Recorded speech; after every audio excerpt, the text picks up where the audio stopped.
Haleluya, salam sejahtera Bapak Ibu yang terkasih dalam Tuhan. Mari sama-sama dengan sukacita kita berkata revival, berubah, berkarya menjadi berkat. Biarlah perkataan ini menjadi nyata dalam hidup kita. Sesuatu yang belum pernah kita pikirkan, belum kita rasakan terlebih tentang kuasa Allah. Kita akan alami karena kita mau berubah, berkarya dan menjadi berkat. Terutama berkat bagi kemuliaan nama Tuhan. Juga menjadi berkat bagi sesama kita, saudara seiman, masyarakat dimanapun kita berada. Tuhan kiranya menolong setiap kita melalui kebenaran firman Tuhan. Menjadi orang-orang yang sabar dan selalu unggul di dalam kehidupan karena memiliki kesabaran. Itulah yang menolong kita karena kekuatan firman Tuhan itu mampu membuat kita menjadi seorang yang unggul di dalam hidup ini. Sama-sama kita baca dan renungkan bahkan hafal ayat firman Tuhan dalam Amsal 16 ayat 32. Amsal 16 ayat 32. Orang yang sabar melebihi pahlawan, orang yang menguasai dirinya melebihi orang yang merebut kota. Sekali lagi kita hafalkan Bapak Ibu Saudara, Amsal 16 ayat 32. Orang yang sabar melebihi pahlawan, orang yang menguasai dirinya melebihi orang yang merebut kota. Luar biasa. Hari ini saya dan Bapak Ibu Saudara sekalian akan bersama-sama belajar mengimani juga meresponi atau melakukan. Ketika kita merenungkan, kita dapat melakukan bagian dari keunggulan orang yang sabar. Saya beri judul renungan kita yaitu keunggulan kesabaran. Keunggulan kesabaran. Ada banyak sekali di dalam kehidupan seseorang yang memiliki kesabaran, buah roh, salah satu buah roh ya. Ada 9 buah roh, salah satunya itu kesabaran. Keunggulan kesabaran, firman Tuhan mengatakan bahwa orang sabar melebihi pahlawan. Orang sabar melebihi pahlawan. Bagaimana mungkin orang hanya dengan sabar dapat melebihi seorang pahlawan? Bukankah seorang pahlawan itu adalah prajurit yang tangguh, berperang, mati-matian, bekerja keras sampai dia dikatakan menjadi seorang pahlawan. Seorang pahlawan dikenal oleh karena pekerjaannya yang dilakukan dengan ketulusan, dengan kesungguhan hati, berjuang dan bahkan mengakhiri hidupnya dengan menjadi seorang pahlawan sehingga dikatakan pahlawan. Tetapi firman Tuhan mengatakan orang yang sabar melebihi pahlawan. Mengapa orang yang sabar dikatakan melebihi pahlawan? Melebihi pahlawan, sebab ia dapat menguasai dirinya dengan baik. Sekali lagi, orang yang sabar dikatakan melebihi pahlawan karena dia dapat menguasai dirinya dengan baik. Maka dikatakan melebihi seorang pahlawan. Bapak Ibu, kita akan melihat konteks dari ayat ini mengapa dikatakan melebihi seorang pahlawan. Sekali lagi bahwa pahlawan adalah orang yang berjasa.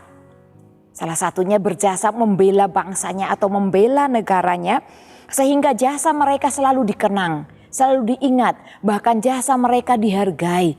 Namanya selalu diingat, namanya dikenang. Bapak Ibu Saudara mungkin masih ingat beberapa pahlawan negara Indonesia yang sampai sekarang bahkan anak kita bahkan cucu kita nanti keturunan kita akan terus mengenal mereka sebagai pejuang atau pahlawan negara Indonesia ini.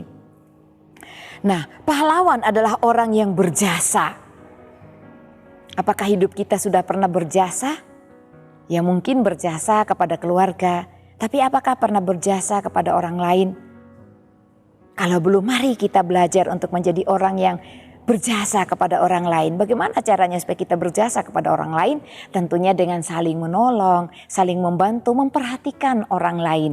Dan apa yang menjadi kehidupan mereka, kesulitan, kesusahan mereka menjadi bagian dalam hidup kita. Di mana ketika kita mengambil bagian untuk menolong mereka, maka kita pun akan dikenal dalam hati mereka seorang pahlawan. Kenapa? Karena sudah menolong orang lain. Oleh karena itu Bapak Ibu yang terkasih dalam Tuhan, kita juga belajar bahwa keunggulan seorang pahlawan bukan terletak pada kemahirannya untuk menggunakan senjatanya atau keunggulan seorang pahlawan itu bukan terletak kepada keberaniannya untuk menyerang musuh. Meskipun itu adalah hal yang perlu dia miliki sebagai seorang pejuang. Dapat memegang senjata, menggunakan senjata dengan benar, dan juga dapat menyerang lawannya dengan baik pada waktu yang tepat. Tetapi bukan itu. Lalu apa? Tidak lain, yaitu pada kesabarannya. Kesabarannya lah yang menjadi keunggulan seorang pahlawan. Mengapa? Karena mereka dapat menanti waktu yang tepat untuk menyerang, memberikan perlawanan dan memenangkan suatu pertandingan atau pertempuran perang. Latar belakang dari ayat ini Bapak Ibu yang terkasih, hal ini didasarkan karena pada zaman dahulu kota-kota yang dibangun itu memiliki tembok yang kokoh, memiliki benteng yang kuat, yang tinggi sebagai tempat mereka melakukan persembunyian, mengadakan tempat untuk menghindar atau mencari tempat yang aman untuk mereka melindungi diri mereka dari serangan musuh. Oleh karena itu, seperti tembok Yeriko salah satunya dibangun dengan tembok yang sangat kuat dan kokoh bahkan tinggi. Dikatakan bahwa tembok Yeriko itu sangat tebal, tidak mudah dihancurkan. Kenapa? Karena tembok itu akan menjadi tameng bagi mereka, akan menjadi perlindungan bagi mereka untuk bersembunyi. Dan untuk melawan musuh yang datang menyerang sebuah kota, mereka akan melawannya dari dalam tembok atau di balik tembok. Tidak perlu mereka harus keluar mencari musuhnya karena akan terkalahkan. Tetapi tembok itu akan menjadi kekuatan benteng bagi mereka untuk bersembunyi dan aman dari serangan musuh. Dan mereka dengan aman dapat menyerang musuh dari balik tembok yang kuat dan kokoh. Oleh karena itu, pada zaman dahulu, musuh yang hendak merebut kota, memerlukan prajurit yang kuat, ya pasti. Juga memerlukan prajurit yang memiliki strategi yang baik untuk mengadakan peperangan atau melawan musuh. Itu pasti dibutuhkan. Juga sehat, selain kuat sehat. Mempunyai senjata yang canggih atau yang bagus digunakan pada zamannya waktu itu. Dan juga dikatakan bahwa selain yang mereka miliki, musuh untuk menyerang kota yang mereka ingin rebut, mereka harus memiliki, yaitu yang terutama adalah kesabaran yang harus mereka punyai. Selain senjata mereka, kehebatan mereka, kekuatan mereka, musuh pun harus memiliki kesabaran. Menunggu penghuni kota itu lengah dan melakukan penyerangan, dan mereka akan memperoleh kemenangan. Mereka mungkin tinggal diam, tapi mereka tunggu waktu yang tepat. Ketika musuh mereka, lawan mereka lengah, ada waktu, ada celah untuk mereka melakukan peperangan. Disitulah letaknya mereka akan melakukan penyerangan dan melawan musuhnya sampai kalah sehingga memperoleh kemenangan. Itu dapat dilakukan dari kedua belah pihak. Baik musuh yang datang menyerang kota maupun juga dapat dilakukan oleh orang-orang yang ada di dalam kota. Sehingga ayat ini berkata, orang yang menguasai dirinya melebihi orang yang merebut suatu kota. Musuh yang merebut kota yang menjadi incaran mereka, yang menjadi lawan mereka. Mengapa? Yang mereka harus miliki adalah kesabaran. Tanpa kesabaran mereka tidak dapat merebut suatu kota. Karena mereka harus menunggu lawan mereka lengah. Barulah mereka dapat memasuki kota itu atau menyerang musuh yang ada di dalam kota yang ingin direbut. Oleh karena itu, kesabaran dan penguasaan diri adalah kunci yang sangat penting dan paling tepat untuk kita miliki untuk mendapatkan suatu pencapaian dalam hidup kita ini. Bukankah dalam setiap hal yang kita lakukan kita ingin mencapai target-target yang kita sudah tuju atau inginkan. Tetapi Bapak Ibu Saudara, dalam hal apapun, dalam situasi apapun yang kita lakukan, kita kerjakan, kita usahakan, kita butuh kesabaran dan kita harus miliki kesabaran dalam hidup kita. Dalam doa-doa kita mungkin sudah bertahun-tahun kita berdoa, tapi belum ada jawaban. Bersabarlah, ada banyak tokoh Alkitab yang juga berdoa bertahun-tahun. Tetapi meskipun lama jangka waktunya kita bergumul, pasti Ada waktu Tuhan yang tepat, waktunya Allah sendiri menjawab pergumulan doa kita.